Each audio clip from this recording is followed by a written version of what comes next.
আসসালামু আলাইকুম। সবাই কেমন আছেন? আশা করি সবাই অনেক ভালো আছেন। তো নতুন পর্বে আজকে একটি রেসিপি নিয়ে এসেছি। তো দেখতেই পাচ্ছেন যে আমি এখানে অনেক সুন্দর পিঠা তৈরি করছি।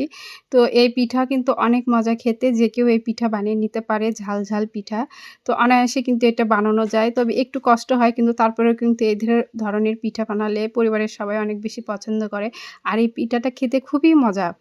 তো এখানে আমি অনেকগুলো পিঠা বানিয়েছি। তো চলেন শুরু করি পুরা রেসিপি।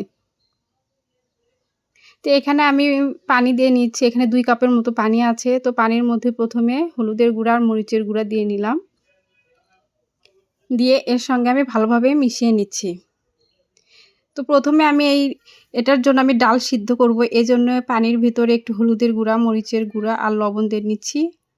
আর একটু এখানে রান্নার যে তেল এটা দেওয়া লাগবে। বাস এইটুকুই। দিয়ে এই ডালটা আমি সিদ্ধ করে নিব। এটা মসুরির ডাল দিয়ে আমি করব, ভিতরের যে পুরটা। তো এখানে একটু আমি গরম মসলার গুঁড়া দিয়ে নিচ্ছি। তো দিয়ে সবগুলো একসঙ্গে মিশিয়ে নিয়েছি।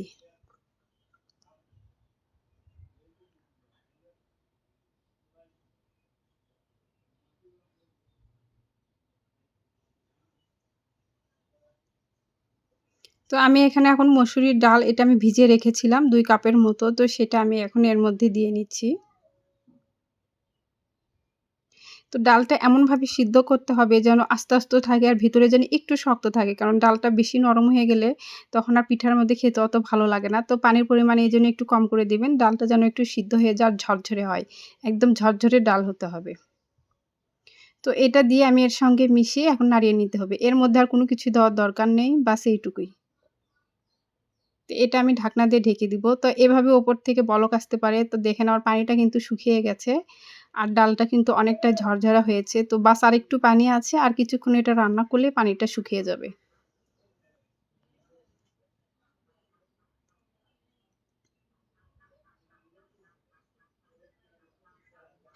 তো আমার এই মসুরির ডাল রান্নাটা শেষ। আমি এখন এখানে ঢালিয়ে নিয়েছি। আর দেখতে পাচ্ছেন এটা কিন্তু একদমই ঝরঝরে হয়েছে। আর এরকমই কিন্তু রান্না করতে হবে। তো এখানে আমি একটা হাঁড়িতে ৩ কাপের মতো পানি দিয়েছি। তো পানিটা কিন্তু অনেক গরম করতে হবে। তো এখানে আমি এই পানির মধ্যে এখন আমি একটু হলুদের গুঁড়া দিয়ে নিচ্ছি।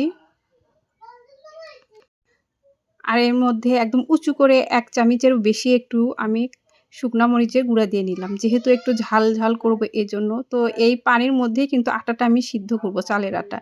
এজন্য এই পানির তো এখানে আমি একটু রান্নার তেল দিয়ে নিচ্ছি। ঠিক যে মসলাগুলো আমি ডাল সিদ্ধতে দিয়ে দিয়েছি, তো সেই একই মসলাগুলো কিন্তু আমি এখানে আটা সিদ্ধতে ব্যবহার করব।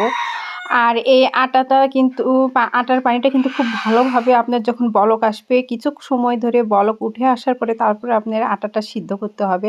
তাহলে কিন্তু আটার যে খামির বা ডোটা কিন্তু অনেক ভালো হয়। তো আমি কিন্তু বেশ কিছু সময় ধরে এভাবে বলক পানি আমি এখানে জাল দিয়েছি।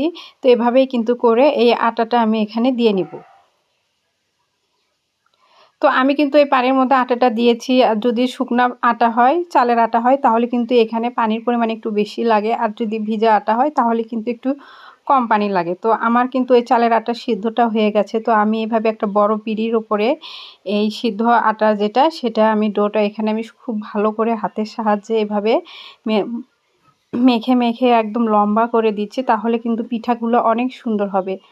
আর এটা যেহেতু শুকনা চালের আটা ছিল তো অনেক ঝরঝরা ছিল, আমার পানিটা একটু বেশি লেগেছে। তো যার যেরকম চালের আটা ঠিক সেই পরিমাণে পানি আপনারা পরিমাপ করে দিয়ে নেবেন।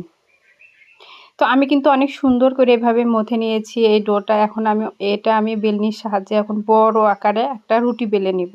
তো দেখতেই পাচ্ছেন আমি কিন্তু এখানে অনেক বড় একটা পিঁড়ি নিয়েছি। তো একবারেই কিন্তু আমি অনেক বড় করে এটা নিয়ে নিব। তো আমি এখানে রুটিটা এভাবে বেলে নিচ্ছি।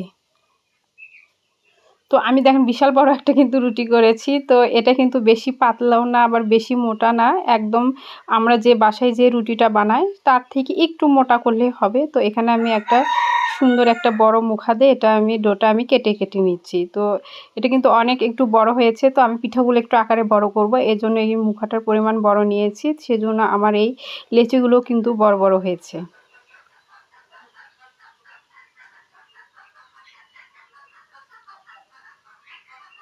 তো আমার একটা রুটি থেকে ৬ টা পিস এখানে হয়েছে।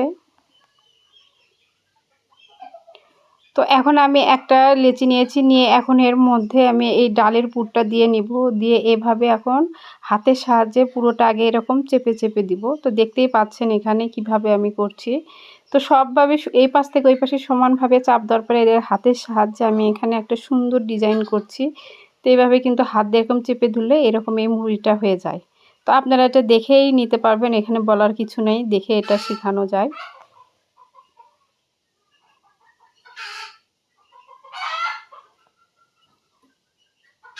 তো আমি সবগুলো পিঠাই এভাবে আমি বানিয়ে নিব।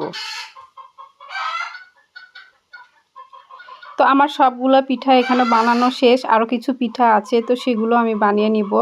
তো আমি এখন চুলার উপরে ফ্রাই প্যান বসে তেলটা খুব গরম করতে দিয়েছি, যেহেতু এটা একদম গরম তেলে ছাড়তে হবে।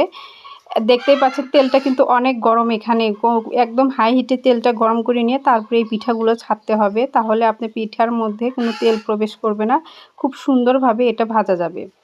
তো এখন চুলার আঁচটা আমি মিডিয়ামে রেখেছি। প্রথমে হাইতে আপনারা তেলটা গরম করে নেবেন, তারপরে আপনারা এটা পিঠাটা দেওয়ার পরে চুলার আঁচটা মিডিয়ামে রাখবেন।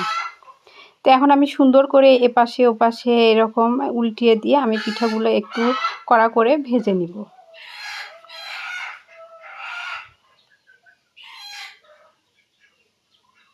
তো এই পিঠাটা কিন্তু অনেক মজা। আপনারা এভাবে ঝাল ঝাল যদি কোনো পিঠা খেতে চান, অবশ্যই আমার মতো এরকম ডাল সিদ্ধ করে ডালের যে পুলি পিঠা এটা আপনারা বানিয়ে নিতে পারবেন। পিঠা বানানো কিন্তু অনেক সহজ। অনেক ধন্যবাদ এতক্ষণ আমার রেসিপি